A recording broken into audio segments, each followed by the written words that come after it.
Hello everyone, आज मैं इस वीडियो में the story of my experiments with truth, जो कि महात्मा गांधी की ऑटोबायोग्राफी है, जिसका हिंदी अनुवाद मंजुला डोभाल जी ने किया है, इसके भाग 1 के 23वें अध्याय, जिसका नाम है महान प्रदर्शनी, इसका मैं वर्णन करने जा रही हूँ। इससे पहले के 22 अध्याय मैंने अपने चैनल पे डाल रखे हैं। अगर आप सब सुनना चाहें तो सुन सकते हैं, और अगर आपको मेरी वीडियो अच्छी लगती है तो प्लीज़ लाइक एंड सब्सक्राइब। आइए शुरू करते हैं। सन 1890 में पेरिस में एक महान प्रदर्शनी आयोजित हुई थी। मैंने इसकी भव्य तैयारियों के बारे में पढ़ा था और मेरी पेरिस देखने की इच्छा भी थी। इसलिए मैंने दोनों कार्यक्रमों को एक साथ करने के बारे में सोचा। इसी दौरान जाने का विचार किया। एफिल टावर को देखना एक आकर्षण था, जिसका निर्माण पूर्ण रूप से लोहे का था और यह 1000 फुट की ऊंचाई वाला था।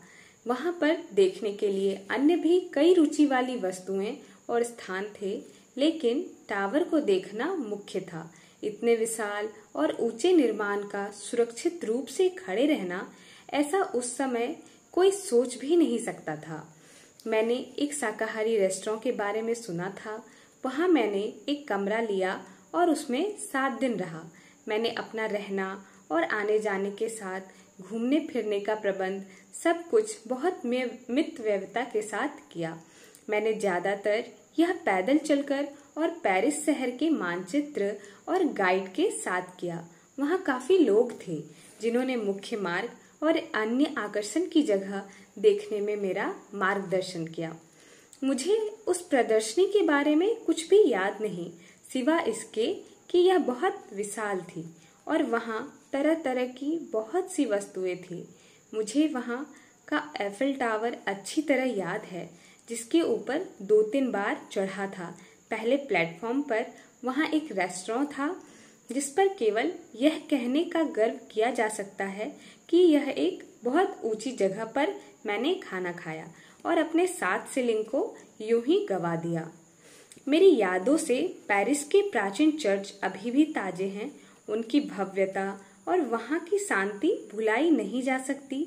नॉर्टे डेम का अद्भुत निर्माण और इसकी मूर्ति कला के साथ इसकी आंतरिक विस्तृत सजावट को भी भुलाया नहीं जा सकता है।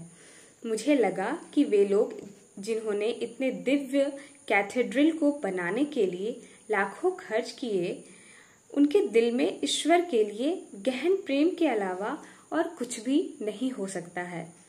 मैंने पेरिस के फैशन और वहाँ की चपलता और तुच्छता के बारे में पढ़ा था। यह सब हर सड़क पर खुलेआम देखा जा सकता था, लेकिन यहाँ के चर्च इनसे कहीं अलग नजर आते थे। व्यक्ति जैसे ही चर्च में प्रवेश करता, वह बाहर के कोलाहल और हलचल को तुरंत भूल जाता। उसका व्यवहार बदल जाता। वह गरिमा और श्रद्धा से भर जाता। जब वह बगल में किसी को वर्जिन मेरी के सामने घुटने के बल झुके हुए देखता, इस तरह का एहसास और भावनाएं मेरे ऊपर गहन प्रभाव छोड़ रही थी कि भक्तों का वर्जिन के सामने यह झुकना केवल अंधविश्वास नहीं हो सकता है। उनके अंदर वास्तविक भक्ति थी और वे केवल एक पत्थर की पूजा अर्चना नहीं कर रहे थे, बल्कि उस दिव्यता की कर रहे थे जो उसका प्रतिनिधित्व कर रही थी। मुझे लगा कि इस प्रकार की पूजा से उनका ईश्वर के प्रति और उसकी महिमा बढ़ रही थी। मैं एफिल टावर के बारे में एक शब्द कहना चाहूंगा। मुझे नहीं पता आज यह किसी काम का होगा कि नहीं, लेकिन तब मैंने इसकी बहुत बड़ाई और बुराई भी सुनी थी। मुझे स्मरण है कि लियो टॉल्स्टॉय ने इसके बारे में बहुत घटिया बातें कही थी। उन्होंने कहा था कि एफिल टावर एक मनुष्य की मूर्खता का स्मारक था, उनकी बुद्धिमानी का नहीं। उनका तर्क था कि तंबाकू सभी जहरीले पदार्थों में सबसे खराब और ज्यादा जहरीला था। उसी प्रकार जिस मनुष्य को इसकी लत पड़ जाती है, वह ऐसे ऐसे अपराध कर बैठता है जिसे एक शराबी करने की हिम्मत नहीं कर सकता।